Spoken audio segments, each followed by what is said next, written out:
Neil used me to cause all kinds of trouble. He'd pick on certain kids, really vile stuff, and then have me threaten to fight them or, in most cases, take any blows that would have been aimed at him.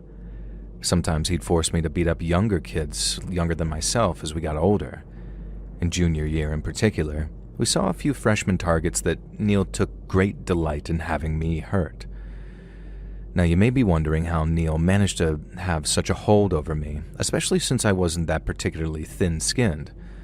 Well, Neil managed to find that chink in my armor: my mom.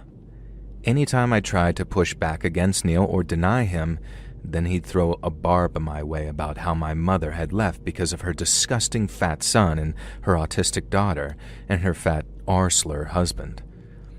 Neil also seemed to know pretty intimate details of the man my mother had run off with and what she was doing now. When I asked Dad about this, he got really quiet and just sort of asked me who I'd heard this from, which was all the answer I needed. Neil was able to use my mother against me quite often, and that hurt. It really hurt. And so I took the path of the coward.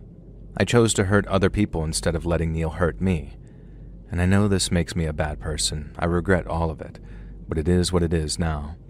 And like I said, I'm going to call things as they are, although in this case, yes, I am ashamed of who I was.